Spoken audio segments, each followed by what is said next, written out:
What is up, everybody? Welcome to Talking Ball, y'all. I am Cass Hargis. That is Jason Dewey and Lance Lacoste, and we made it. We were in the semifinal round already, which is both exciting and sad because that means we only have 2 weeks left. But this is shaping up to be one of the not just the most fun years, but one of the most fun weeks of the season. Before we get into the games and matchups, and we will preview all of the games happening this weekend in the semifinal action.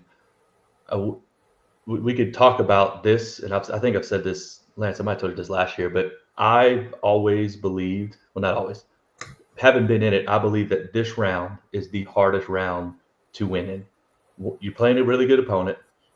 If you're on the road, you're playing on in a different atmosphere, a different environment, and you're one step away from going to Superdome. Like I've felt. Once you get to the dome, it's not obviously you want to win, but the dream is to get there and to be so close. And these environments on Friday night, they're going to be awesome. But I always feel like the semifinal game is more nerve wracking. You get more anxious before that than you do the last one. Yeah, I definitely agree with that. I've been in that situation a couple of times, and I would agree. It's like just this anxious feeling of I don't know, I guess almost the fear of disappointment. Once you get to the dome, it just feels like such an accomplishment, and you're so close to getting there. You have a big task ahead of you, but man, if you lose, it kind of just feels like another season. And so yeah, I would completely agree. There's a different type of nerve that goes into this game, I believe. Coach Wayne Stein would always say the best gift, or it might have been a combination of him and Frank, Coach Monica, but the best gift that a coach can give his players is knowing when his last practice is going to be, knowing when his last game is going to be. And that takes you winning a semifinal matchup. And especially some of these road games, guys, talking about these matchups, a lot of these could be state championship games. And they're going to have some really big emotions and feelings going into it. And there's going to be some state title feelings in some of these matchups. The only difference is they're not playing in the dome. So some teams are going to be left out in the cold and be, not thrilled after this weekend. But again, I think there's going to be some excellent football that's being played. Hey, you got to set it there. I think there's some weather that could play a factor in some of these games too. Yeah. Yep. It doesn't look good if you don't like rain, and the cold. Obviously, you kind of expect it to be cold, but it does look like the weather's going to affect a lot of these games. And what's funny is when you look at these matchups. All year we've talked, and there's certain districts throughout the state that have been more high scoring than others. But when you look at the matchups and the teams that made it this far, for the most part, it's defense, it's running football, and it's physical. That doesn't mean they're not explosive on offense and can't score, but the way that they got here, it's just funny how this is what we're left with. It's almost like that's the recipe to win in November and into December. All right, let's do it. Let's start with Division I non-select. District 2 5A. We've talked all year long about that in the Catholic League. Those two districts certainly did not disappoint when it comes to the semifinal round. The four teams left in Division I non-select, 3 of them are from District 2 5A, so they are guaranteed to have at least one team in the Superdome. However, the overall one seed, the Ruston Bearcats, they will host the 13 seed Zachary Broncos. I think, Jason, when you said talking about some of these matchups could be state championship, this is one that came to mind. This is 2 proud programs. Ruston was in the state championship last year. Zachary, under Coach Brewerton, has turned into a power in the state of Louisiana. Last week, Ruston beat Southside 38-28 in an extremely physical, well-played football game. Zachary went on the road, and they beat Central 31-27. This will be Zachary's 3rd straight playoff game on the road. The previous 2 were in their area, in the Baton Rouge area with Denham Springs and Central. This one all the way up in Ruston, Louisiana. Last year they did play. Ruston won 42-21. It's a Zachary team that comes in averaging 36.3 points a game. They give up 23.6. And when you go back and look at Zachary's schedule and how their year played out, outside of really the Liberty game, which was kind of a shocker, and then the last game of the season with Catholic when they lost 41-7, it's been kind of Zachary that we thought they would be. Ruston on the other side, they did their out-of-state tour early on in the year. They've had big victories all throughout. They are definitely battle-tested coming from District 2-5A. Their losses are to Stephenville out of Texas and Alexandria in Week 8. They've been on a roll. As I say that, but they've been playing well all year long. This game is going to be electric. Ruston's home environment is going to be on fire. They would want nothing more to get back to the Dome and atone for what happened to them last year. Yeah, Zachary's offense been real hot of late. You mentioned it. They had one bad showing there Week 10, but since then they're back on track. I think it's a whole different challenge, though, for a lot of reasons. The last 2 weeks, Zachary had very impressive wins, but against opponents that they knew a whole lot about. Going up to Ruston, that's a different type of challenge for a lot of reasons. Different style of football, different environment, colder weather. So I think that some of that could play into it. But I think some of the storylines here. Jason might have more information on this, but Dalen Powell, the running back for Ruston, we don't know his health situation. That could be huge. And so what I'm looking at here is the linebacker Dylan Shellmeyer from Zachary, Zachary Hogan, the defensive back, how those guys match up with Ruston's big targets. And that was when I was watching the Ruston game last week, that was what really stood out to me was the size of their perimeter players. Their tight end, everybody kind of knows him, Ahmad Hudson. He's he's just freakishly large, 6'7", 230. But even their other receivers too are 6'2", 6'4". Josiah Morgan, Malcolm Keyshawn. So just a lot of big targets over there. And so with the if the running back's down, if the running game's a little low, I'm looking for those guys to have more targets. And I think it comes down to how Zachary can match up with those big receivers. I think you've kind of hit on something I've been kind of saying all year, which is so many people are drawn to Ahmad Hudson, and understandably so. I mean, he's the number one tight end in the country, but the Ruston receivers, they have a really solid receiving core who can go out and make plays. Josiah Morgan's been making plays all year long with Malcolm Keyshawn, and these guys they're having an opportunity where they can kind of step up and be in the spotlight a little bit more. When you've had, Dalen Powell, who's been such a heavy presence, my understanding is he's not playing. I could be mistaken on that, but I know Sam Hartwell, quarterback, stepped in, had 2 rushing touchdowns a week ago. Again, he's been, as a first-year starter after playing under a really prolific quarterback a year ago, he's done an excellent job operating this offense and distributing the ball to playmakers. But Zachary, as you mentioned, Isaiah Stokes is a really fun player to watch as well for this Broncos defense. You mentioned Shellmeyer as well and Vermal. Zachary's offense kind of gets a lot of the attention, similar to some of these other teams. And that's, what a lot of teams are going to look at. But, man, what's crazy is looking at the numbers, right? Ruston comes in 41.3 points a game offensively. Zachary, 36.3 points offensively. And defensively, they're both around that 23, 24 points a game mark. So very similar in the points that they score and the points that they give up. I think it's going to be a hard-nosed matchup. Ruston's very physical and they like to run the football. And despite likely being out with their running back, will they continue to answer the call and be able to distribute the ball to their playmakers on the perimeter against a physical Zachary team that, as we said, because of some of these other teams, because 2-5A has been the big shiny object, they've kind of gone under our radar, I would say, to a certain extent, because we've been looking so much at the Catholic League and 2-5A. So I really am excited about this matchup. Last year, it was a second-round matchup, and it was a 42-21 victory in favor of Ruston last year. So Ruston was really hoping that Central won last week so they could get revenge for the previous season. However, it's Zachary who's got revenge on their mind, making that trip in the semifinals, and this should be a really fun football game. Yeah, absolutely. And when you look, there's going to be just physical, athletic dudes all over the field in this one. You mentioned Sam Hartwell. He made a few big runs last week against Southside, especially in the second half, that really changed the game. If he can, without Powell, they're going to have to find some other ways to rush the football. When you add the quarterback into the equation, it makes it harder on the defense. The matchup I can't wait to see. Lance talked about the size of these guys. Wide receiver for Zachary, Christian Brooks, the ULL commit, 6'4", going up against, maybe one of the, well, not maybe, one of the best defensive backs in the state and in the country. And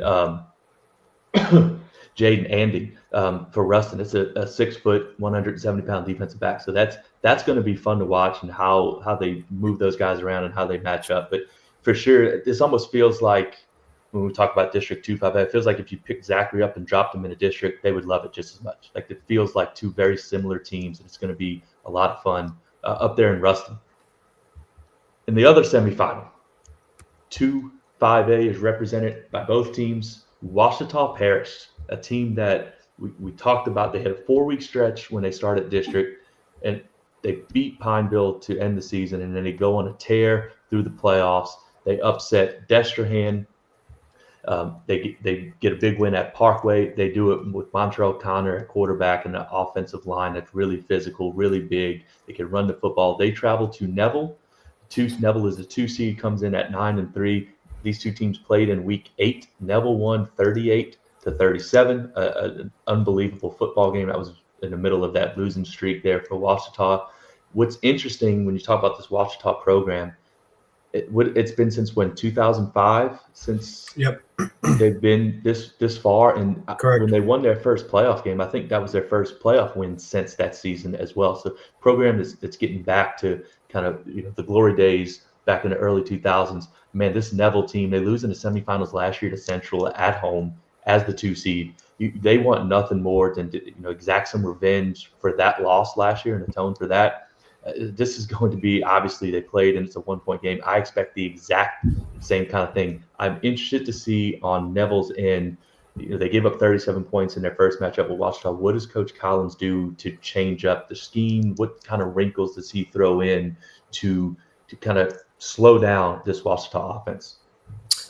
I think Neville's the best team left in this bracket. I thought they had the most impressive victory last week. I was shocked by the fact that they won 42-0 over Barb.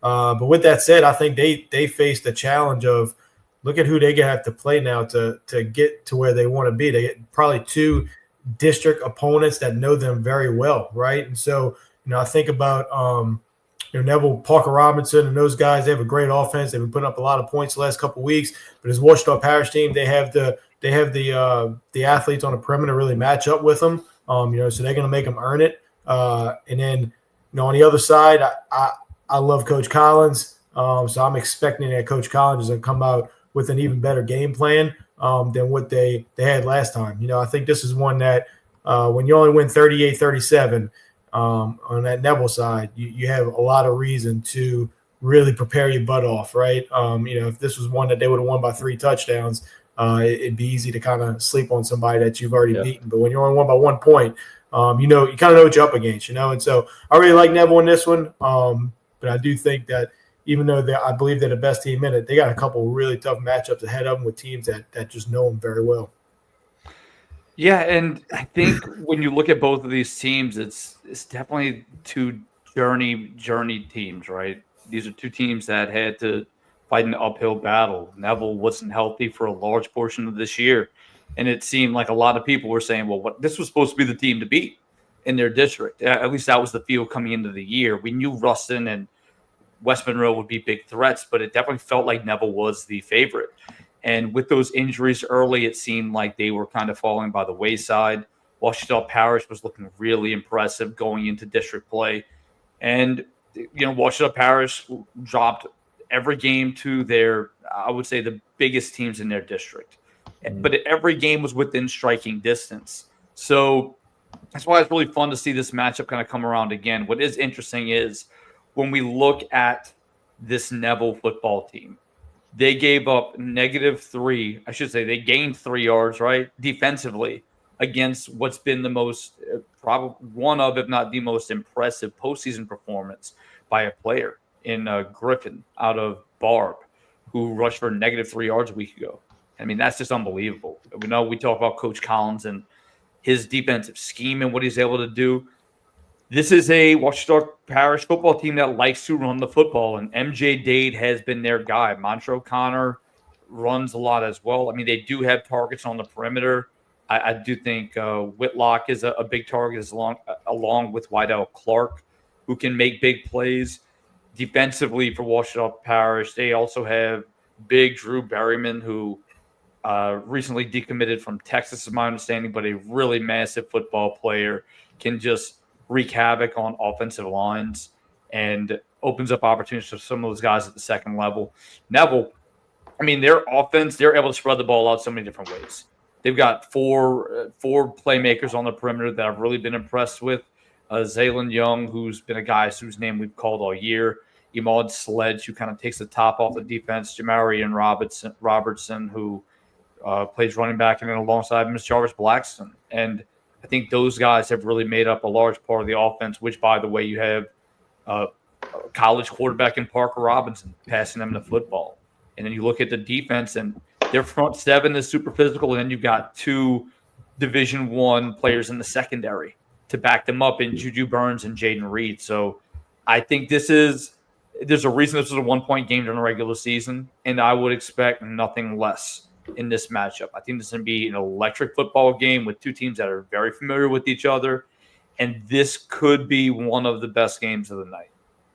No, absolutely. I agree with all that. And when you look at, going back, looking at this whole bracket, you look at these four teams, when you watch them play, especially on TV, I'm sure in person, it's a whole different animal. They just look physically like, it almost looks like you're watching a game on Saturday, and the amount of talent that they have. But I think this matchup especially, I'm excited about it because the players know each other and the coaches know what's going to go on. But I think the coaching staffs of both teams have a really good chance of impacting the game by the game plan going into it, because they do know each other so well, and because both of them probably left that game in week 8 kind of ticked off that they gave up so many points. This is two teams that don't give up a lot of points and pride themselves on defense. So the chess match that's going to go on Friday is going to be fun to watch.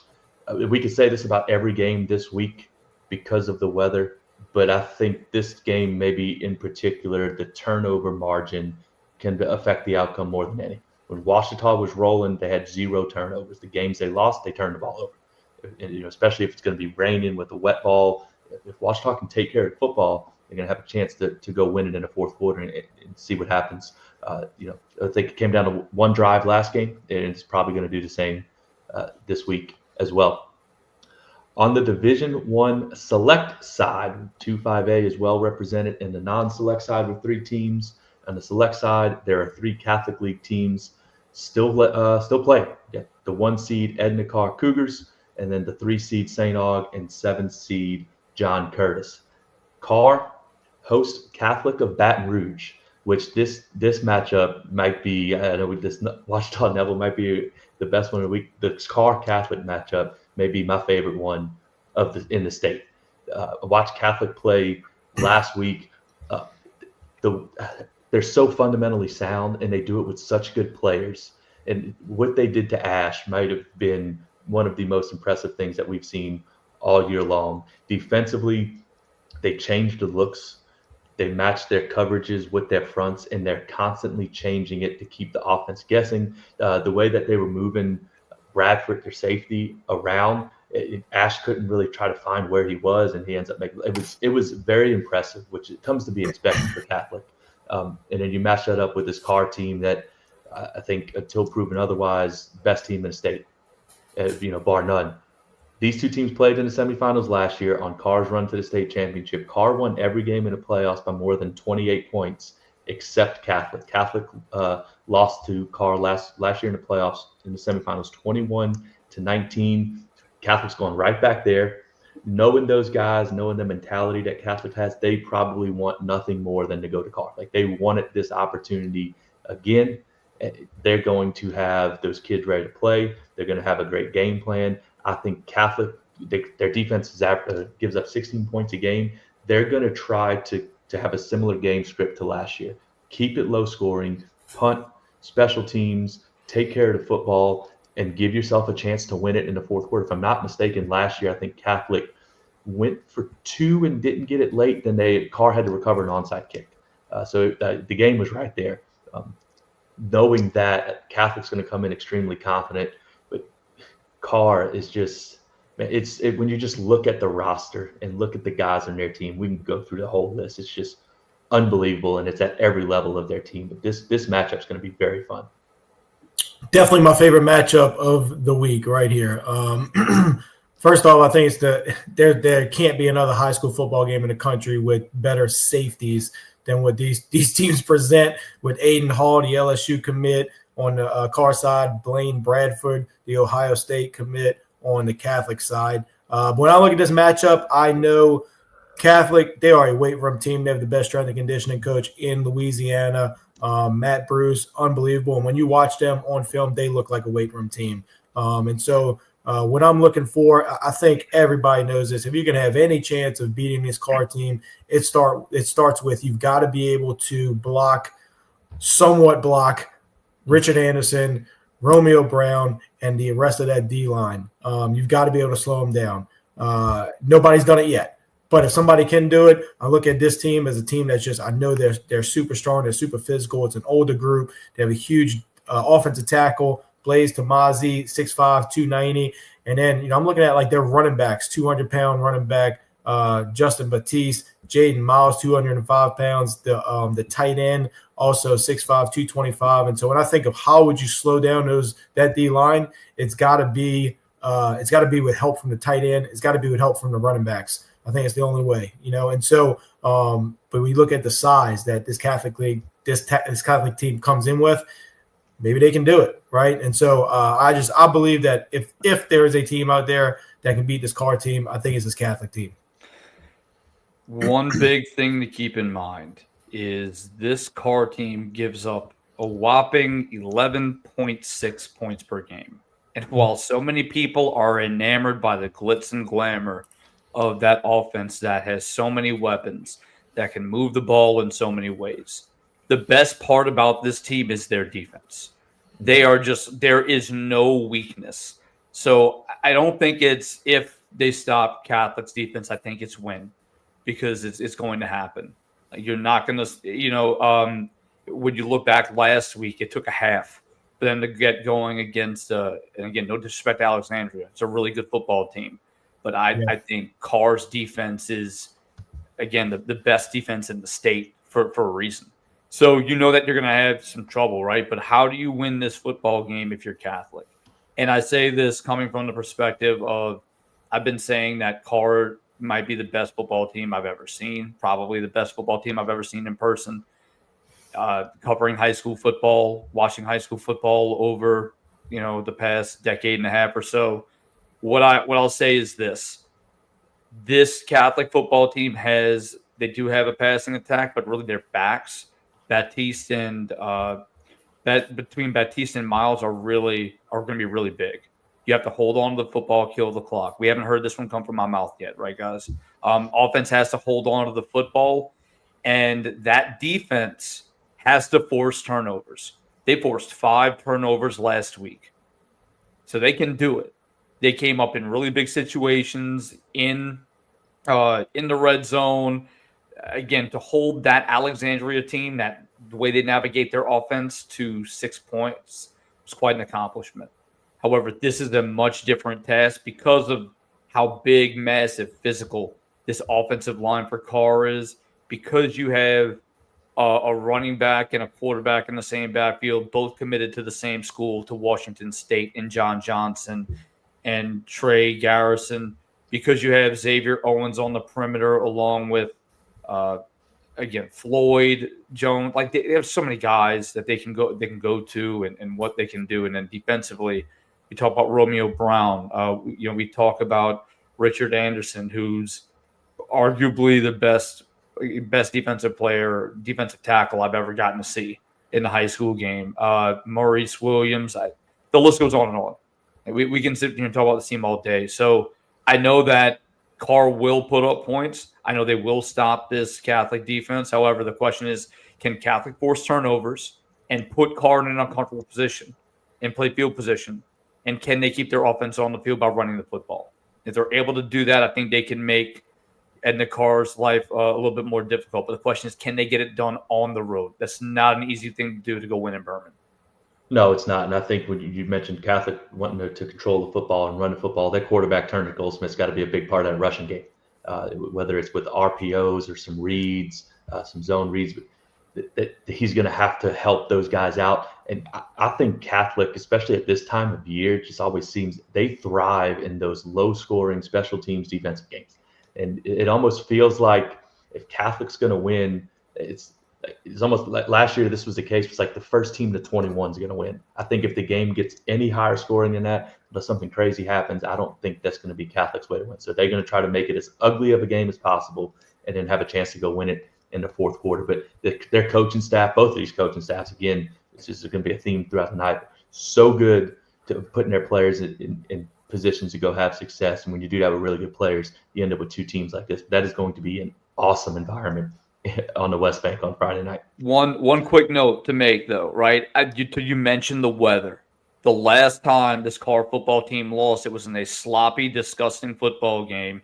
The rain came pouring down on John Johnson his sophomore year, and he ends up throwing an interception late in that game against Acadiana. So that kind of, could that have an impact on the game? We'll have to see. But that's the last time they lost. If I'm Catholic, I'm doing rain dances all week. Just make it rain. It can't rain enough. It's just got to keep raining. And the other semifinal, two Catholic League teams going at it. St. Aug is going to host John Curtis. These two teams played in week 10. I think, Lance, you had some numbers for us, but this was the most points given up on the JT Curtis team. Is that right? The last time they played? Yep, 55 points, most they've ever given up. Yeah, so this St. Aug offense kind of had their way with the Curtis defense. You know that Curtis is going to have something for St. Aug, but this Curtis team can score as well. And all year long, we've talked about St. Aug, and their offense is so explosive. Their receivers, there's skills everywhere. They're really good. But Curtis can score too, and I think if St. Aug's defense can, continue to put up performances that they've been here lately, and they've been playing really well, then that's going to make it tough for Curtis. But Curtis is with Jacoby Boudreaux at running back. He's done it running the football. They've thrown the football a little bit. London Pageant, the sophomore quarterback. He's thrown for 700 yards, which may not seem like a lot when talking about all these other numbers, but for a Curtis team like that's a threat. That's a real threat for them. So they're going to have some change-ups to what St. Aug saw as far as some scheme stuff in week 10. But I've been on the St. Aug bandwagon all year long. I'm not jumping off now, but this game being played at Tag Gormley, St. Aug may fill the stadium with all their fans. These people are so excited about this season, Coach Valdez and that program. And it's fun to watch from afar. Friday night's going to be obviously a big challenge for them. It's so hard to beat it's so hard to beat anybody twice in the season. But when you talk about Curtis and how good they are and how good of a program it is, it's going to be a monumental task for St. Aug, but one that I think they're going to be up to the challenge. I think similar to some of the stuff we just said about the previous game, this John Curtis defense, I wasn't super impressed with them early in the year, but lately they have played better and better week by week. It feels like just look at their last two scores, where they only gave up 7 points to St. Thomas More and 7 points to Turlings Catholic. So this is a defense that's coming in, I think, a little bit more confident, playing better than what they did the first time they saw St. Aug. Also, if you give up 55 points, certainly this is going to be a motivated John Curtis defense. And then a huge factor that goes into this football game, I think maybe more than any football game, it's got to be the weather. If they're playing in a downpour, you got to think that would play probably a little bit more to John Curtis's liking. But it's, that's just another. I think that's gonna be a huge factor, right? If they impact Bashawn Coulon's throwing ability at all with the weather, that would certainly play towards John Curtis. But yeah, I'm looking for Jeffrey Curtis, one of my favorite players to watch over the years. He's the leader of that defense, great tackler, and then Jules Tapp has to be great. They are down. St. Aug is down one of their top targets, and so with that, you would think that John Curtis's best corner can probably just match up with St. Aug's number one receiver all night with Whitley, right? And so I think, again, there's a lot of reason for St. Aug to come real confident into this football game from the last time, but I do think this is a little bit different matchup than what we've seen, a month or so ago. when you look at these football teams, the important thing to kind of keep in mind as well is this is a John Curtis team that consistently is in this spot. This is a team that is not afraid of this type of moment. They're 45th time, actually. 45th time a mere 45th time, right? Peanuts.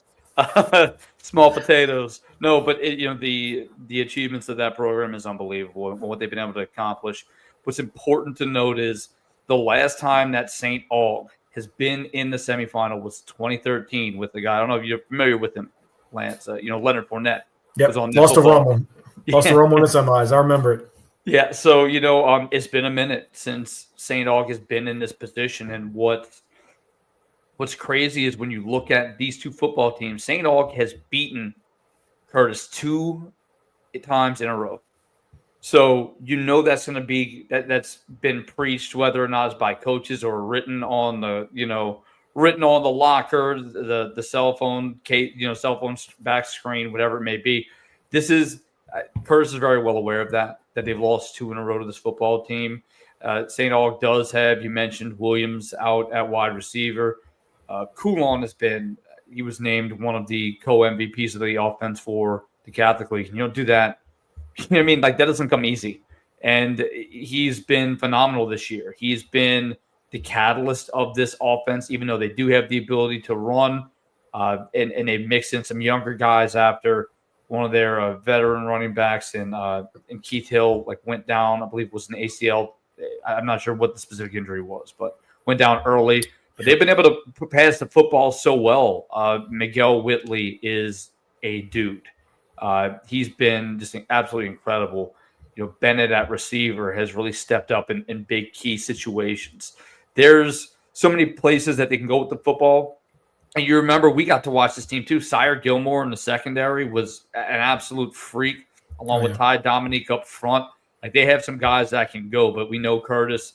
Look, they're going to run the football. They're going to play physical. They're going to run that veer offense to perfection, and they're going to make if you come out one play napping, you're going to give up a big play, and that's the biggest threat when you're playing this Curtis football team is offensively they execute, and that's what this team does every time. And they've got Leday, they got Boudreaux, they got Padgett. They can toss the ball out to Horton, who's been a really big key piece. And you mentioned the secondary, man. PJ Mackion's been a big piece as well. You mentioned Jules Tapp. This is a defense that really stifled a very prolific Turlings Catholic offense just a week ago. So this is a team that is definitely feeling a lot more confident, and that's what they do when it comes into playoffs. But for whatever reason that may be, they continue to build up, and I think this is going to be again, every game is going to be fun to watch, but I think this one, being a Catholic League rematch, has a little bit of extra juice as well. Yeah, it's like anytime these two teams get together on a football field, something spectacular is about to happen. The atmosphere is going to be great. The teams are good. They're so well coached. They play hard. They're physical. It's going to be fun. And man, this St. Aug team is just fun to watch. Curtis is kind of turned into that for the longest time. You just think Curtis is going to run their veer and it's going to be kind of boring, but they've popped explosive plays. They've shown some passing game. They always play defense and they always play special teams. So St. Aug's, whoever wins the game is going to have to go play really well. But you're right. I think Lance, you said it. The weather could impact this game more than any on Friday night. Now we'll go down to the Division II non-select bracket. We have the 1 seed still alive, North DeSoto. They will host the 5 seed Plaquemine. North DeSoto defeated Franklinton last week 51-37. Plaquemine defeated Cecilia 47-28. Cecilia was defending Division II non-select state champs. And then at the bottom, 2 seed Iway hosts the 3 seed Bell Chase. That'll be a fun one as well. First, let's talk about North DeSoto and Plaquemine. North DeSoto, a team, they've been so impressive all year long. They haven't lost, obviously. Quarterback Luke Delafield, Lance he's a demon for you, so I know you're on his bandwagon. But he's been really good for this team, and that offense, Coach Dennis Dunn, they can score in so many different ways. Running back Braylon Layton at almost 1,000 yards with 19 touchdowns. They also have Kenny Thomas, the La Tech commit, who's the all-time leading rusher at North DeSoto history. So this offense can hit you from all kinds of different places. As Plaquemine team comes in, defeated Cecilia. Finally, somebody beats Cecilia at home. It seemed like no one could do it for the last year and a half. But kind of this Plaquemine team, talk about under the radar. They've been under the radar as well. And maybe it's our fault because we really haven't spoken about them too much. But they come in at 11-1. They've got defensively, they play really well. They're led by Roderick Bingham, linebacker that's committed to ULL. So Plaquemine hadn't been here very long. North DeSoto, I think it's been a couple of years, but they're still searching for their school's first state championship, although their coach knows a thing or two about that. But this program for North DeSoto is like starving for something like this. They get to host a semifinal game.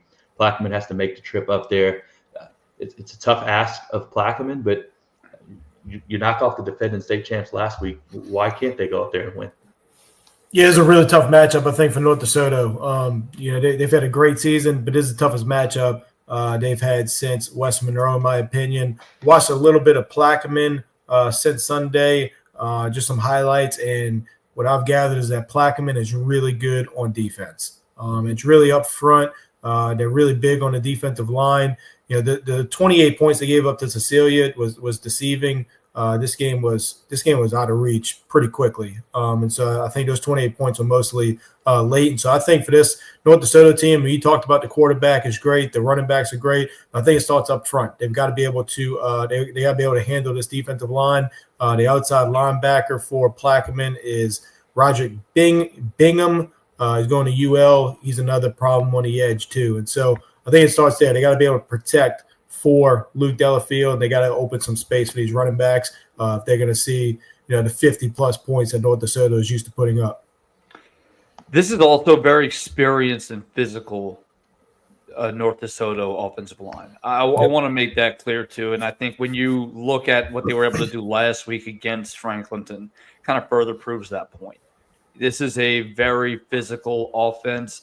And what's crazy is, guys, he's got guys that step in, right? So Kenny Thomas is Louisiana Tech commit. He goes down. Braylon Layton steps in and rushes for over 1,000 yards on the season. And they just continue to roll. Luke Delafield has been exceptional, one of the leading passers in that all-time discussion. So he's been exceptional. And then their receivers do a great job as well. Braylon Moore, Colton McCord. And, defensively, Porter Doyle was an all-state guy last year and has played like it again this year. So they're an all well-rounded football team. There's very few weaknesses. I came into the season, if you guys remember, saying this felt like the front runner in Division II non-select. However, Plaquemine is definitely a team that is a threat. They're a team that's beaten pretty much everybody except for their opening game against Zachary, which, let's be honest, how many teams are going to beat Zachary in the state by pretty much double digits? So there's a big physical football team. They got a junior quarterback, Brennan Miles, who's 6'3", 200 pounds. He's thrown for over 2,000 yards and 30-plus touchdowns on the year. I think that's going to be interesting to see his arm with the weapons that he has offensively. And that's the thing. Like, we talk about the physicality of the defense, but look, Plaquemine always has playmakers on the outside. They've always got guys that can go ball. And I think John Walker is another one of those guys for this team. I think this is going to be a really fun one. Stonewall, as we said, probably one of the most fun. Whenever we finally make this our full-time gigs, guys, and we can go take road trips, we're going to go take a road trip to Stonewall. I hope they can invite us and we can get the tour. We've been enamored by their entrance for a bit. I think that is going to be a really fun environment, and this is what high school football is all about. Yeah, the only thing that maybe would give me pause if I'm Plaquemine, and again, this was now 13 weeks ago, but Zachary put up 52 points on him, and that's probably a byproduct of Zachary being really good on offense. It's week one. You just don't know. But since week two, again, when they beat Scotlandville 43-29, they haven't given up more than 20 points. So that defense is going to have to travel. That defense is going to – and you talk about Stonewall in that environment. It's going to be imperative for Plaquemine to get up to a good start, to kind of take that out of it, take that crowd out of it, so they can just go and play ball. But man, that is going to be a fun. I like this one because it's two teams that you don't really see play a whole lot. They're from different parts of the state. They don't know. So we'll see what happens on Friday night up there. No, On the DeSoto bottom averages half- 53 points a game, guys. They It's average insane. 53 points per game. That's unbelievable. It's nuts. Well, I think that's a credit to Coach Dunn. And if you said that 25 years ago at Evangel, they probably averaged 53 points, and they probably averaged throwing the ball 80 times a game. But the running game for them this year has kind of been a separator. Like, they can still go score it and throw it all around with Delfield, but that running game is going to be – it has been huge. It's going to be huge for them on Friday night. On the bottom half of that bracket, the 2 seed, Iowa, the Yellow Jackets, will host the 3 seed, Belle Chase Cardinals. Belle Chase defeated West Feliciana last week 39-16. Iowa defeated a very good Lutcher team 28-21. Iowa comes into the game undefeated. They're 11-0. Belle Chase is 10-1. Their lone loss was the game to St. Charles. This Belle Chase defense is really, really good. Their offense, led by Amari Ambrose, he's been the guy for them all year long. He can run the ball, and then they got Dylan Carter at running back as well. So it's a physical Belle Chase team. They kind of take that West Bank mentality with them over there to Southwest Louisiana and Iowa. But it's good to see. I think it's the first time since 2008 since Belle Chase has been here. That's about right? Yes. Iowa was here last year. Iowa was here in this spot last year. They would love nothing more. They got the game at home to go out and finish this thing and get into the Superdome. But Iowa's just dominated teams all year long. Belle Chase has too, but when they played light competition, I think maybe their most impressive win was the Shaw win. That just keeps getting better and better. But so that both of these teams are kind of battle tested, but they've dominated the teams they're supposed to, and they found ways to win when they had to. So a really good game down in Iowa. Yeah, well said. I think I really like Belle Chase here. Maybe a little bit biased, but like I said on the last episode, but I really like Belle Chase. I love the quarterback. I've watched him the last 2 years, all the way back to the sophomore year. He gets better every year. He can throw it. He can run it. He just provides really good balance along with Dylan Carter, the running back. And then they're really big up front with Savion Bartholomew as well, right? And so I really like this Belle Chase team. I think they're the most battle-tested team. Iowa, I don't think they've faced quite the schedule that Belle Chase has. And so, I mean, we've even seen Belle Chase against, St. Charles. I thought they just got off to a bad start against St. Charles, but I thought we saw just how good they were against St. Charles for the last 3 quarters. And then and we've seen them win so many different ways. Like they shut out Shaw, only scored 14 points last week. They give up 16 points. They scored 39 points the week before that, 7-6. Like, it just feels like they're a very well-balanced team that has just found ways to win when they need to. I think you bring up a great point, Lance, which is versatility, and the ability to win games in different ways can be so crucial. And Iowa has only had a game within 7 points one time this year, and that was last week against Lutcher. And the question is, being faced with this type of Belle Chase football team, and while, yes, you did see them put up a lot of points last week, and you will see that occasionally, typically Belle Chase is a grinded out. They won 7-6 2 weeks ago. That's what I'm saying. That's more their MO, right? Like, that's more their typical type of football game.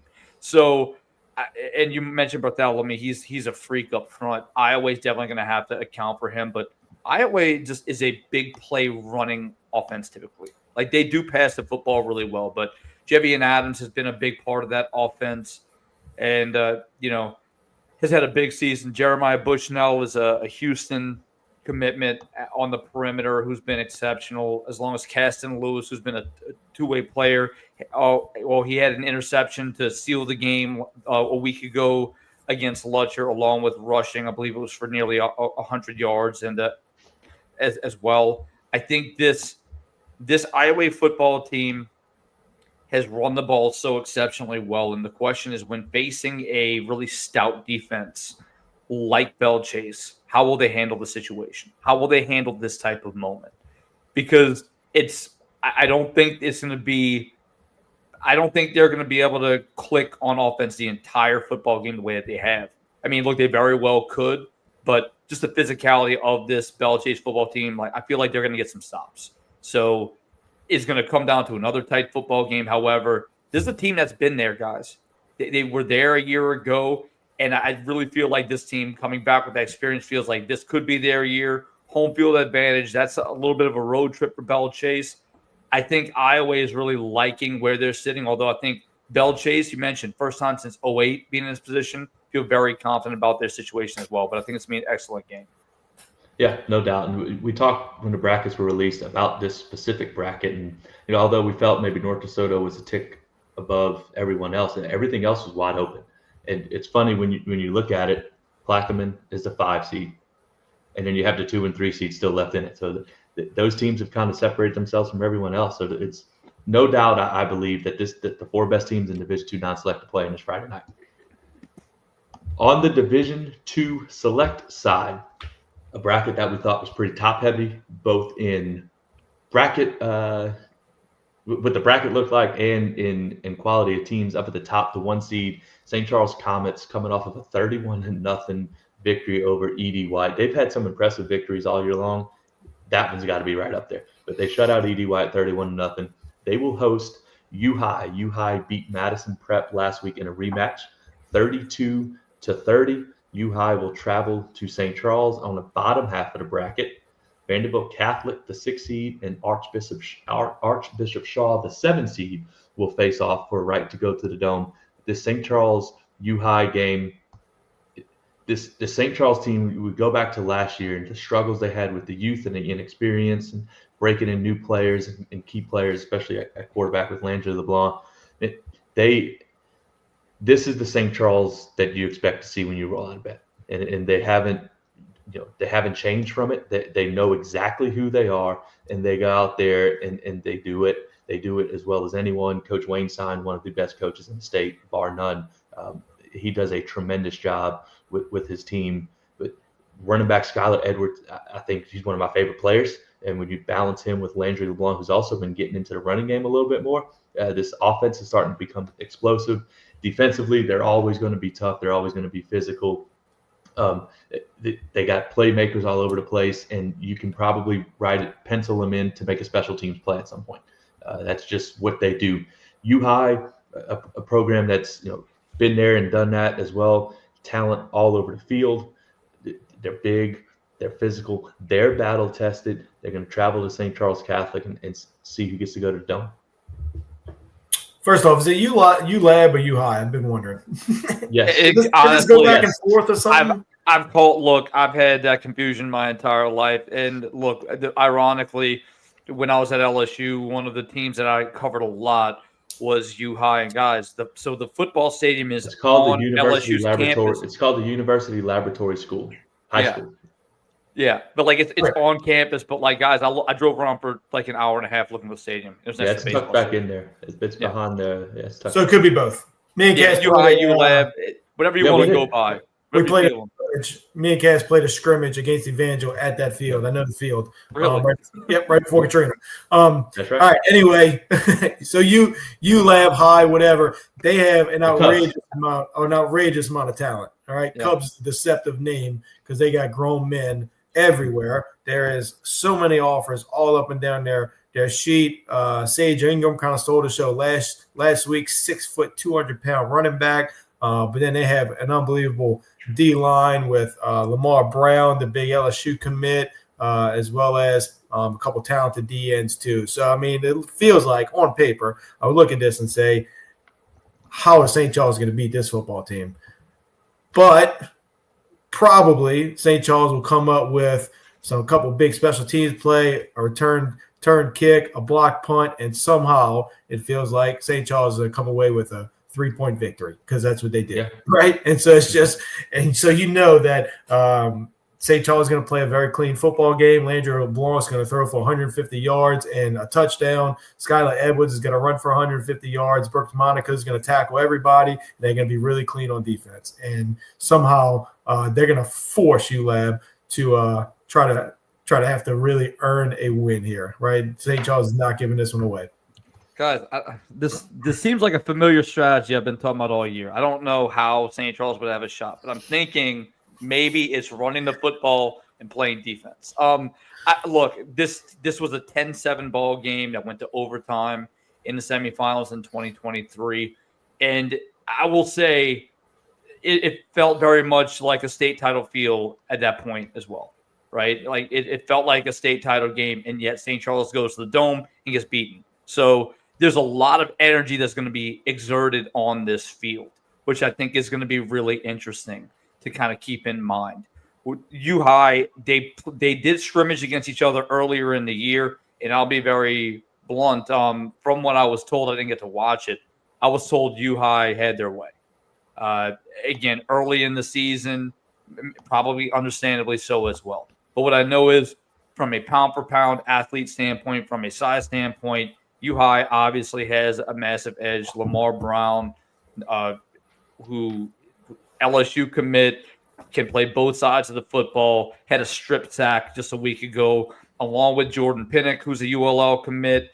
He forced a fumble on a sack against Madison Prep last week. Mason Smith is another big physical lineman. They got Emmanuel Moses, who's who can play both sides of the football. He's a junior, by the way. He can play safety or wide receiver. He's got some major offers, including Ohio State. Lane Dixon, along with Lawson Dixon. Like, look, there's talent on this U-High team all over. What is interesting is, though, St. Charles consistently runs the football with that offensive line that's not the biggest, but has done enough to get the job done and been physical. They've been really impressive unit with Skylar Edwards and Evan Dufour kind of filling in the gaps. Walker LeBlanc's become a much bigger part of that offense. But the secondary for St. Charles has been an extension of their offense. And I've said it over and over and over and over. Preston Calm returning, I think, is a big key as well. So I'm really interested to see how this football game goes. And, of course, you got Brooks Monica. You got Creed Marix, Dax Prejean. Like, this is a really fun one. And I'm really excited to be able to watch this football game on Friday. Yeah, no doubt. And it feels like, with Lance talking about the physicality, the talent, the athleticism of U-High, all the guys, Jason talking about how they had their way with St. Charles in the scrimmage. That's exactly what St. Charles wants. That is exactly what they want. They would got want them right where they want them, Cass. Exactly. There's no doubt about it. There's no doubt about it. But this is going to be such a fun matchup. It's also good, see the Comets back, kind of where they belong and where they've been in the semifinals after last year. On the bottom half of that bracket, we've got 6 seed Vanderbilt Catholic hosting a semifinal game. They beat Lake Charles College Prep, the 3 seed, last week, 31-28. Vanderbilt Catholic comes in with just one loss. That was in week 10 to Edie White. Archbishop Shaw goes on the road last week. I know you guys talked about it on Sunday, but they defeat Loyola Prep 38-7. Shaw is the Shaw team. They're often struggled middle of the season towards the end of the season. They get the bye week and then the playoffs start. And what does Coach Hank do? They go and start winning ball games again. Shaw is the defending state champ from last year. It's hard to knock those guys out. This game here, Vanderbilt Catholic, Jason, you and I had them last year when they played Lutcher in the regular season. They felt like they were young and maybe a year away last year. And I think up to that point, they might have been undefeated when we had them. But they returned some guys. This is kind of their team. They've had obviously a tremendous season. I wonder if just the experience that Shaw has of being there and doing it, both as a program and these kids that did it last year, like, does that win out? But this is, there's no doubt this is one of the biggest football games Vanderbilt Catholic's ever hosted. They have the Shaw Eagles coming to town for a semifinal game. It's exactly what they want. So again, another interesting matchup, to say the least. But maybe you think before the season started, you look at Shaw and say, okay, I can see them getting back to the Dome. But I think if when either one of these teams make it, it would almost kind of come out of not out of nowhere, but maybe be a little bit of a surprise. Yeah, I would agree there. I think Shaw's defense has been phenomenal. Our guy, Coach Adam Giglio, the defense coordinator, He's really got these guys playing well. It doesn't feel like Vanderbilt Catholic's defense has been nearly as good if you just look at some of their scores of recently. And so, I think the key here is Vanderbilt Catholic. They've got to find ways to score on this Shaw defense. And I think that's going to be a tough task for them, but they've got to play clean football. They can't turn it over. Could have some bad weather. And so I really like Coach Giggs' defense here in this matchup. And look, I want to go ahead and point out, again, appreciate the people who were watching, tuning in. Kenny Remende said last time Vanderbilt Catholic made it this far was 1977 and played Ridgewood in the semifinals. Appreciate that. Thank you so much for being a part of our show and watching. That's awesome. And again, please like, share, follow, subscribe while we're at it. But look, this Vanderbilt Catholic team we've been very transparent about that. I think that they've gone very under the radar. Ethan Henney has been exceptional at the quarterback position. I think this is a very underrated win playing Lake Charles College Prep on the road and winning that football game. And they had to kick, and think about this, they had to kick the field goal first and then hold them defensively. Aiden Carter in that offense. Aiden Carter, who's been running up a storm against defenses the entire season. They also have some really strong pieces defensively. Xavier Moses, Logan Himmel. A big guy up front as well, Silas Hill, who's a Nichols commit, 6'6", 280. Like, they've got some size, they've got some athleticism. I think them hosting this game as well, guys. The Terriers, I don't know if you've ever gotten to go there and play a football game or call a football game. I've played there and I've called games there. There's something about that atmosphere. Like, it's a on the bayou, baby. It's a different place. It's the bayou. Yeah, it is. And look, it's a difficult place to win football games. It's not the size and the raucousness maybe of St. James, but I'm telling you, it's not an easy place to go win football games. However, Shaw has that experience. DeAndre Franklin, that running back, he had 134 yards a week ago and 2 touchdowns. They've been running the ball very well in recent weeks. Jonathan Williams up front for this defense, along with Michael Banks, 2 really big pieces. Jackson Williams in the secondary. Alan Shaw, who was an all-district player at defensive back, switching over to offense. Like, I think there's a lot of weapons for this Shaw football team. However, I'm really excited to see how these 2 teams are going to go at it. But again, for Vanderbilt Catholic, this is going to be the biggest football game they've had, as Kenny told us, since 1977. And that again, when you have a community like that behind you, that means a lot.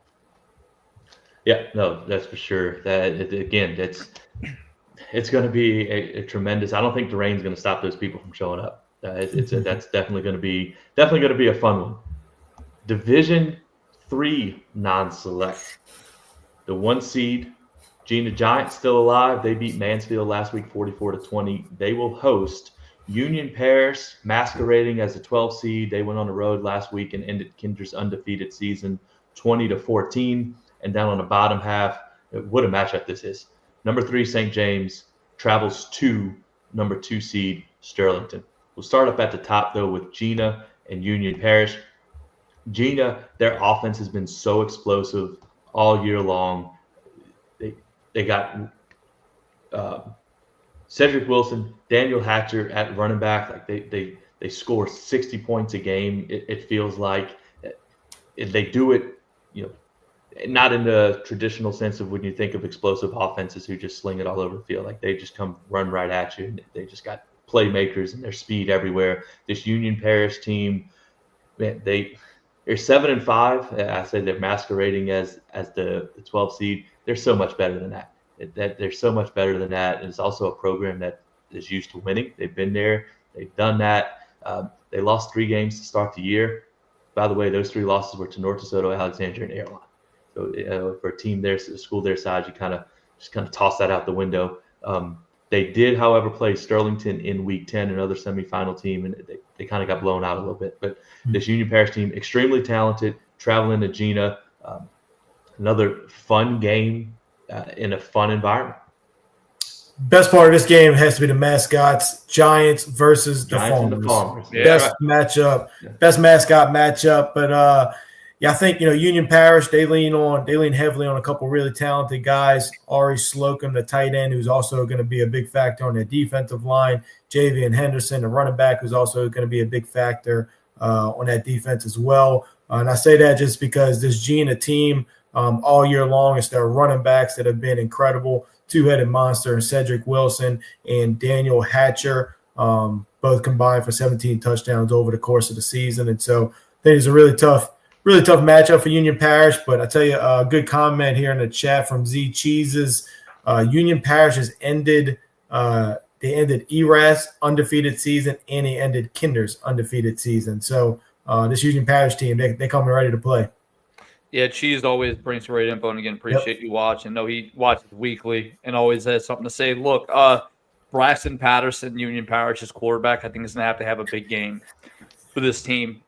This is a Gina offense that will find a way to score, and this is a Union Parish defense that is big and physical. We know Slocum, as you mentioned, Arkansas commit. He'll play tight end as well as defensive line. He's a big watch again.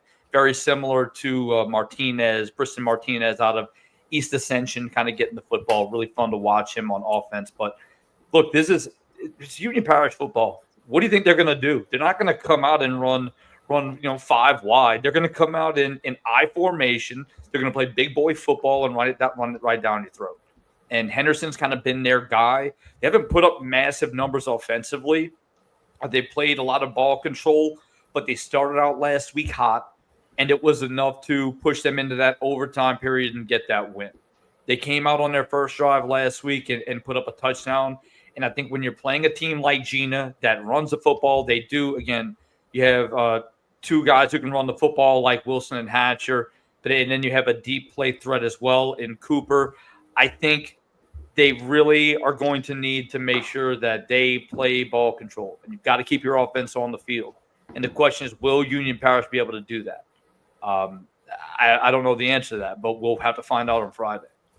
Yep, that Union Parish team, that's a good stat from our guy Cheese.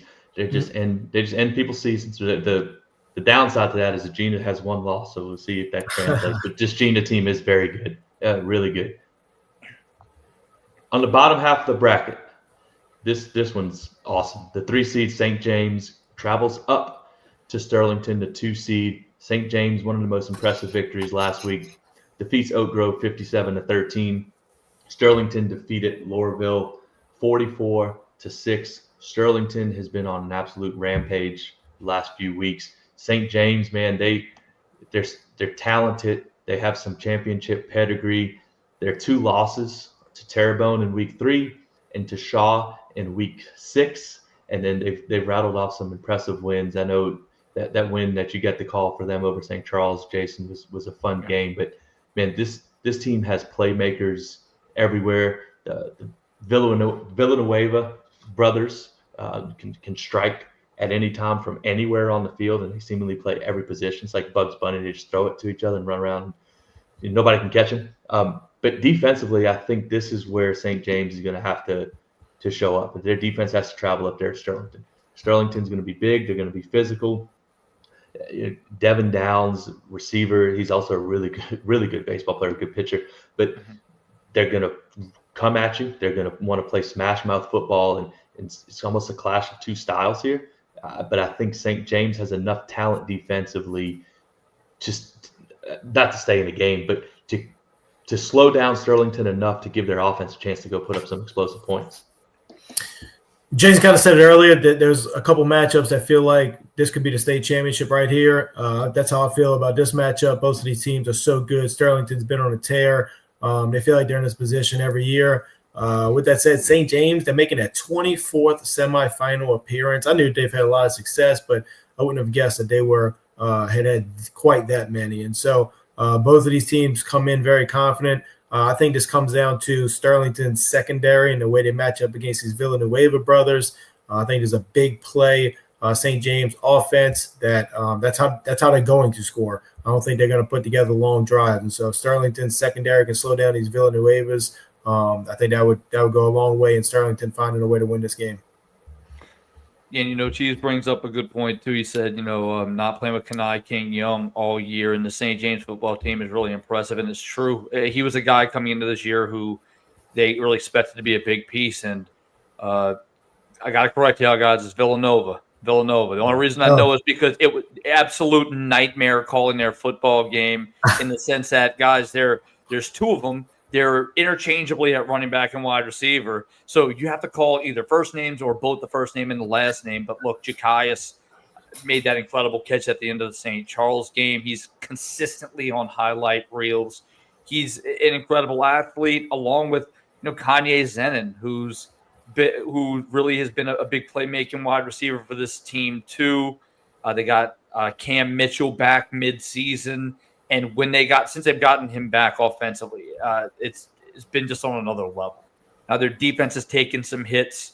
They've lost some players on that side of the football, but again, Jawan Jackson has really been just done a phenomenal job as a sophomore quarterback for this football team. But Sterlington's only losses are to two teams currently sitting in the highest brackets in Division One. So, yeah, it's really impressive, and they nearly beat them. By the way, they're both playing in the same game in Neville and Washita Parish. So this Sterlington team, Trey Birch and TJ Birch, one at wide receiver. One at running back, one at linebacker. Two really great players. Stromile, running back for Sterlington as well. He can flat out go play football. I got to watch him last year play against Newman when he was at D'Arvin Woods. I think this is a Sterlington team that, again, they won a title last year. They feel like they're trying to ride it back yet again. And look, they have just as good of a shot as anybody in this race. But the only thing is, this game feels like that state championship feel, like you mentioned, Lance. What I have to keep in mind is yes, there's a lot of energy that goes into it, but you can't put too much into it. Like you can't overlook the fact that's another game, because what happens is you still have another game the following week. And whoever it is going to be, whether it's Gina or Union Parish, it's going to be a tough game for whoever wins this football game in the Dome. And that's why I think this has been one of the most interesting brackets we've talked about throughout this entire process. Yep. I'm back. Oh, look at the microphone. Technical difficulties. Whatever. But here we are. Making it work. That's it. We do it for the people. Division 3 select. The 1 seed LCA Knights hosting the 5th seed Dunham Tigers. We got the 6th seed Calvary Baptist traveling down to face the 2 seed Notre Dame Pios. This bracket, LCA, one of the top 4 teams in the state. This bracket felt like it was LCA, everybody else was really good. This collection of teams left in the semifinals for this Division 3 select bracket is absolutely unbelievable, and everything that you would expect from a semifinal football team. LCA hosting Dunham.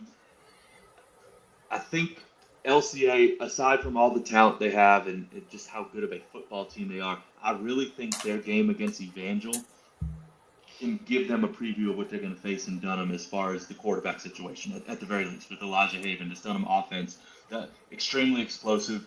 LCA has seen it. They've shut it down. And really going back to LCA, outside of one freak night on the West Bank, Coach Gig did some voodoo magic and created 7 turnovers, 6 turnovers, whatever it was.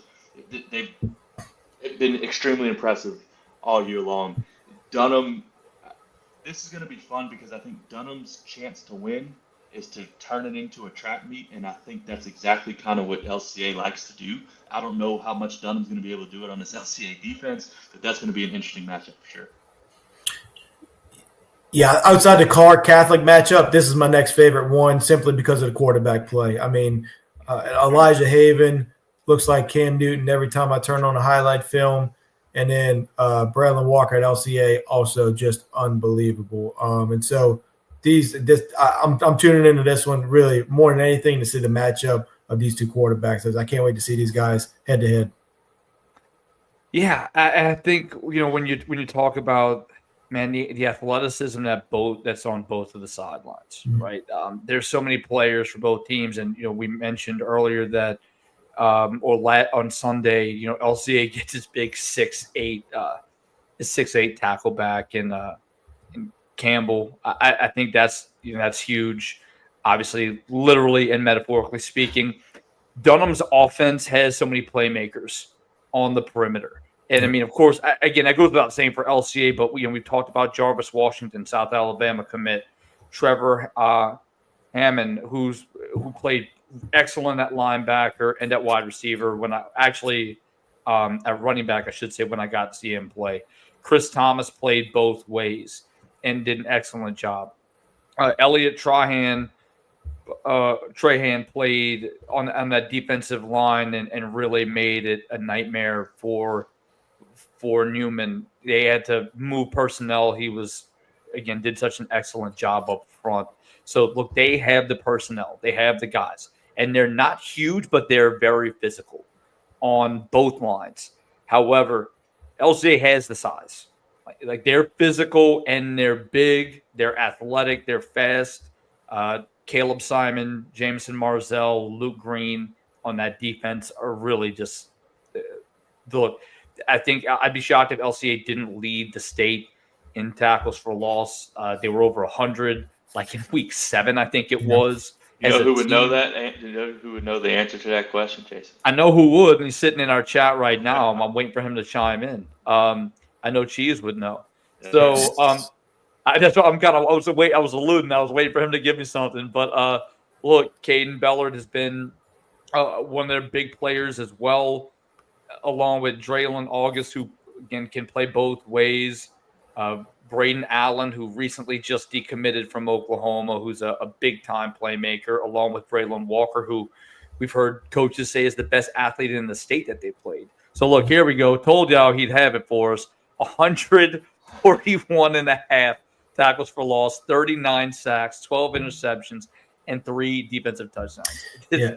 I think about that Evangel matchup that they had where they kind of shut down that Evangel offense. Yeah. Like that's what gives me reason to think that they'll be fine against Elijah Haven in this crew. Yeah, so that would be really fun. Similar to that. Yeah, I think it's going to be very similar to that. On the bottom half of the bracket, 2 seed Notre Dame hosts 6 seed Calvary Baptist. Calvary went on the road last week to 3 seed Jules Sumner in the hole. And gave Jules Sumner their first loss of the season, 14-7. Notre Dame hosted Lafayette Renaissance Charter Academy, and they won 27-19. This Calvary Baptist team's one of the most complete teams in the state. It's a program that's built on winning, and they're used to being here. The fact that they were a 6 seed and had to go on the road didn't bother them at all. I think the thing that gives me pause, if I'm a Notre Dame fan looking at this, is that Calvary, when you think of Calvary, it's offense, it's scoring points, it's putting up big numbers. They were able to travel to Jules Sumner in a tough place to play. Jules Sumner kind of dragged them into the type of game the Cowboys wanted to play, and Calvary won anyway. If Calvary can do that, I think it's going to be a very similar type of game traveling to Notre Dame. Notre Dame's going to do the same thing. They're going to be extremely physical. They're going to run it right at you. They're going to want to keep, run the football, possess the clock, win the time of possession, play good special teams. They can score up a lot of points. I'm well aware of that, but they're going to want to kind of muddy it up. And if Calvary can go there and do kind of play the similar way they did against Sumner, I think that's their best bet here. Yeah, this feels like a similar matchup as last week for Calvary. So Jules Sumner also ran the football, didn't throw much at all. Calvary proved to be able to really shut down that run game, and they really played great red zone defense. When Jules Sumner needed to throw it, they just couldn't throw it against his Calvary defense. And so, I think Notre Dame coming into this, it feels like this will be a low-scoring game. But Notre Dame, they definitely, just from what we saw last week, if they're going to win this game, they've got to find ways to throw the football a little bit. I think just when you get your chance to put points up on the board and you get down inside the red zone, Notre Dame's got to find ways to capitalize and get points out of every drive that they have the opportunity to get down there. Joe Cambourgeois has something to say as well for this Notre Dame offense. He's been really explosive offensively. I think the stat I mentioned last week, Lance, was, and I read it online. He scored 6 times on the first play of the football game this season. He's been really explosive at running back. Again, he got Bryce Duhon as well, who he can play receiver, he can play running back. He's a big play guy, and I think this Notre Dame defense is going to be the one that's going to have to step up and make the plays. Though, again, I think they're going to want to slow down this football game, and they don't want to give up because Calvary has that big play ability. Braylon Hugland, who's a 4-star wide receiver for this football team and the Cavaliers. He can go make plays. And again, Hudson Price, their sophomore quarterback, 6'3", 190. He's done a good job giving his playmakers opportunities. And their defense, though, is not shy or not short of playmakers as well. David Weeks, who kind of can play both sides of the football. Luke Miller, was last year an All-State free safety. Trey McDaniel, who's a sophomore corner, who's really been big for this football team. A lot of times you go to Calvary and you think offense, but this defense is loaded with talent. Yep. So I think this ultimately has a shot to be a low-scoring football game, kind of similar to last week. But Calvary's explosiveness is going to be the question. And again, they do have to make a road trip. This is the second road trip they had to make. And Crowley, I've been to that playoff environment as well. Not an easy place to win football games in the playoffs. And Coach Cook doesn't have his team ready to play. So I think this will be another fun one to watch out there in that area. Yeah, no doubt that Calvary team, and just it was so impressive what they did last week. Just to kind of see them win in a different way, the way that you got to win in the playoffs. All right, we'll go down to Division 4 non-select. It was all chalk in the semifinals. 1 seed Haynesville will host the 4 seed Jeanerette. And the 3 seed South Platte will make kind of a long trip up to the 2-seeded Mangum Dragons. Up top here in the bracket, Haynesville hosting Jeanerette. Haynesville beat Jonesboro Hodge last week 48-12, which that one kind of jumped off the page actually when you look at that score. And Jeanerette beat Logansport 36-8. Haynesville, one of the most storied football programs in the state of Louisiana. Jeanerette, this is another extremely far trip for Jeanerette to make all the way up there to the state line, essentially, Louisiana and Arkansas. Haynesville, man, I love the program. I love what they stand for. I love everything they do. I love everything that they're about. This is a community. Speaking of fun atmospheres, this is just what they do. They're expected to play the first weekend of December and host a game. That's what they do. And then they make a 5-hour drive next week. It's crazy. But this one, I kind of feel like Haynesville, they started to turn it on here once the playoffs started. Yep. Yeah, Haynesville, the best fact about this matchup, Haynesville was their 36th semifinal appearance. Is Jeanerette's first semifinal appearance. So couldn't have a better contrast of two programs in the semifinals. Can't get you 36th unless you have your first. Got to get one, yeah. And so, this looks to be, both these teams have been completely dominant. It looks like on the Jeanerette side, there could be an injury with their running back, Devon Duhon. That would obviously be huge. And then on the Haynesville side, their guy, Isaiah Washington, is kind of their do-it-all guy that plays quarterback, defensive back, receiver, everything. He's an LSU guy, And so, should be a fun matchup. It's all about how can Jeanerette, how do they perform in their first playoff appearance on the road, 4.5-hour drive to Haynesville. Look, I've been high on this Jeanerette team for a large portion of the season.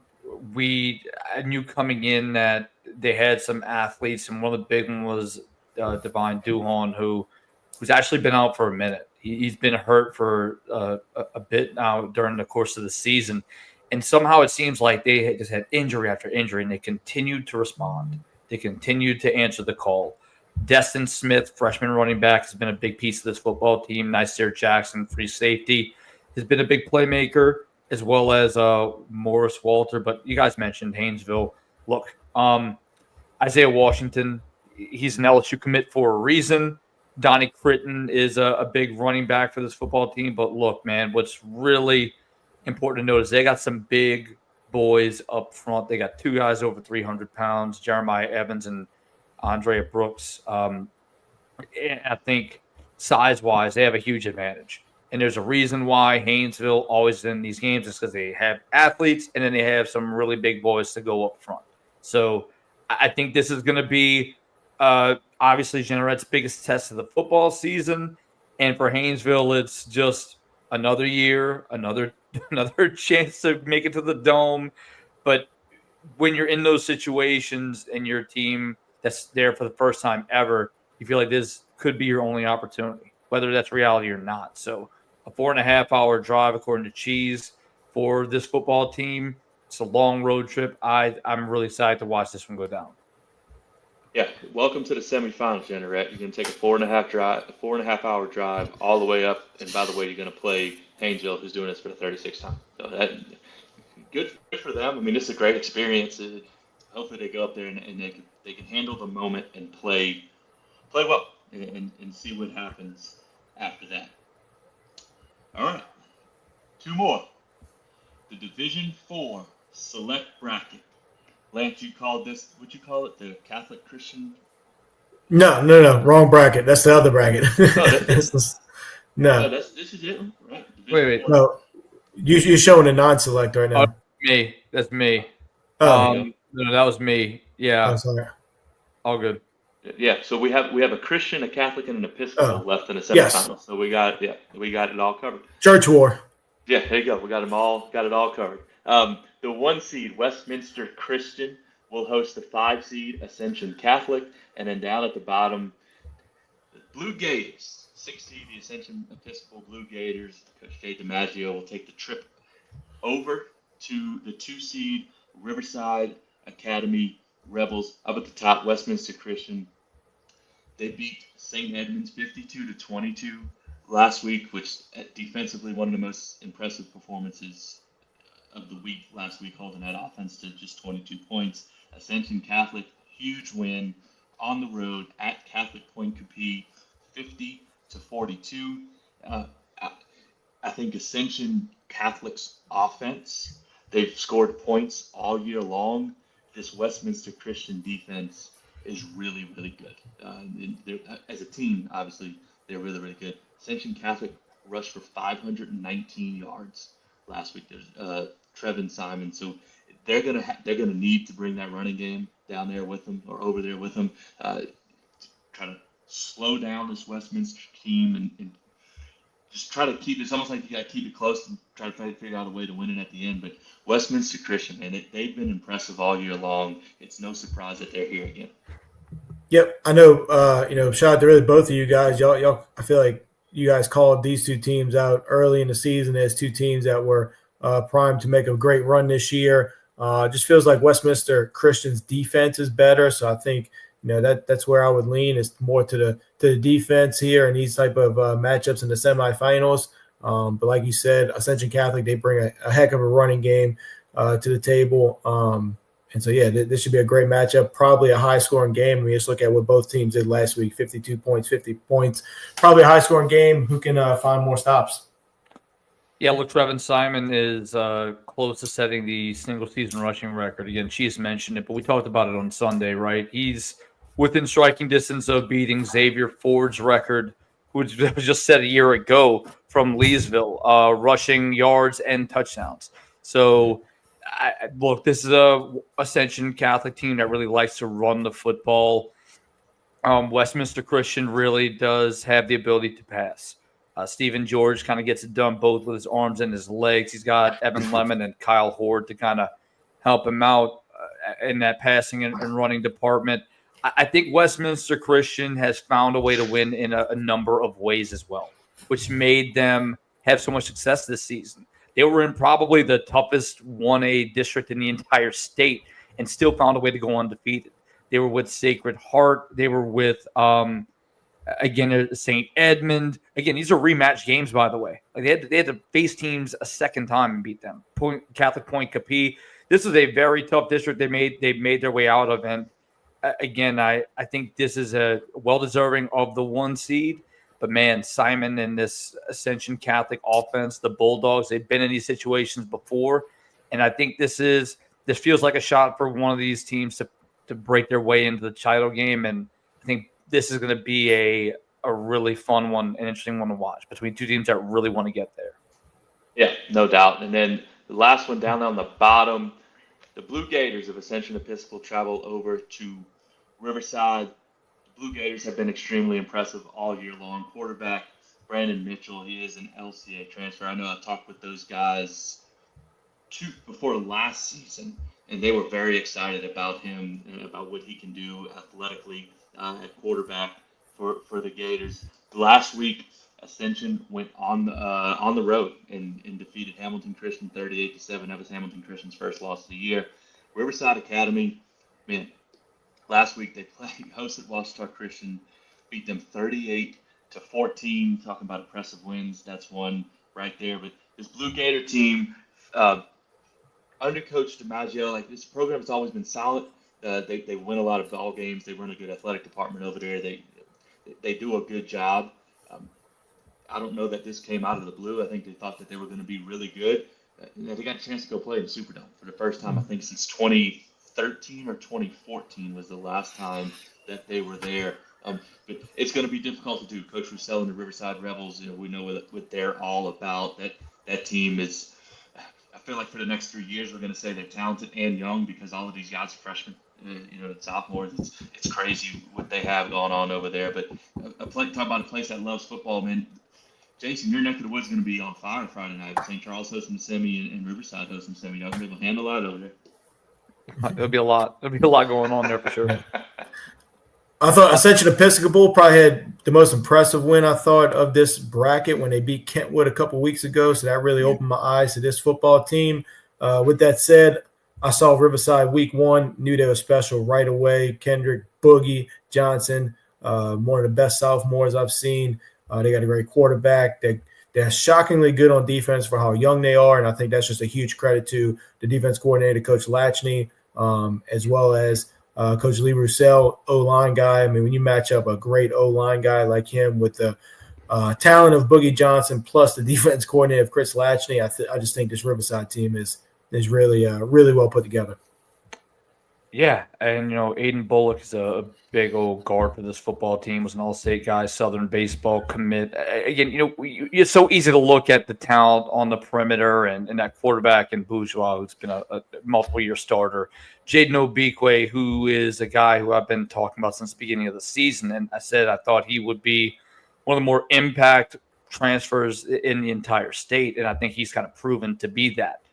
They haven't lost when he's started a football game. And, of course, Boogie. The guys there, you mentioned their secondary is like all freshmen and 8th graders. Boogie did get a pick 6 last week, so they'll mix him in. But a really young football team. Ethan Bourgeois at linebacker, a big playmaker for this team too. They just they're big, they're physical, they're fast. But when you look at the other side with the Blue Gators, look, they have been close so many times. And it feels like it's only a matter of time before they finally break through. Now, could they go on the road and win this football game? Absolutely. But it's going to take a massive effort for them to go win in that environment, in that stadium on Friday night. That's to be a Riverside team under Coach Lee Roussel that's fired up and ready to play. Really good colors for the Blue Gators, Lance. But we need to warn them. They said they're navy blue and baby blue. Can't wear baby blue. They'll have white jerseys on, but they need either white pants or navy blue pants. Yep, not this time of the year. Real quick, guys, we did skip one, though. I want to quickly touch, at least I didn't say anything. Look, South Platte, Mangum, Purple Dragons, right? I think this is a team that's run the football really well throughout the season. They only lost 2 football games. One was to Gina, and the other one was to Washita Christian, who are 2 really good football teams. South Platte has been there, done that. I think that environment for Mangum, again, guys, the smoke, the lights, it's a really fun pregame place despite it being a 1A school. I think Hurricanes have been there, though. I think this will be a really interesting game to watch between these 2 teams. And, look out for the experience on South Platte. Rod Parker, Dean on Khalid, but on the other side, young quarterback Colby Casey has been big. Willie Randolph, and this experienced offensive line of Mangum should be a really fun one to watch. Mangum's 14th semifinal appearance as well. That's more than I would have expected to see. So yeah, a team that's been there before, but it feels like anytime you doubt the South Black team, they come up with a big win. So this will be a good one. It's a bit of a drive too. For Yep. True. Is it? That's that's going to be. Coach Pete will have them ready to go though. They'll be ready. Yep. They'll be ready to go. All right. Well, that was it. That was all 16 games that are going to be taking place this weekend. Winners go to the Superdome. There's last week I think is the best week when you factor in Thanksgiving quarterfinals of football. This may be the most exciting. With I just think the semifinals, you're one step away from the Superdome. It's going to be some anxiousness. There's going to be some nervousness, and it's going to be fun. There's no doubt about it. And some of these matchups, man, I can't wait to watch. Cannot wait to watch. Hopefully, as bad as the radar, the forecast looks for the weather, hopefully it spares us a little bit and it doesn't impact the games too much. It allows these guys to go and play to their best of their ability. But some fun stuff. And next time we do this, we're going to know who's playing in the Superdome for a state championship. So if you stayed with us this long, we appreciate it. Follow, like, share, and subscribe. Especially on our, here we go, rock it out. That's what I'm talking about. Open this Instagram for 1 second. Feels like that could have been played at Stonewall before running out, right? There you go. Getting ready to go. We're just getting ready to go. We'll let Lance go rock out to his music. But we appreciate it. Y'all have a great week, great Friday night. Man, I really cannot wait to watch it. I cannot wait. It's going to be so much fun. We'll see y'all again on Sunday night at 8:05 to recap the semifinals in Louisiana high school football. For Jason, for Lance, I am Taz. Thanks for watching Talking Ball, y'all. We'll see you on Sunday.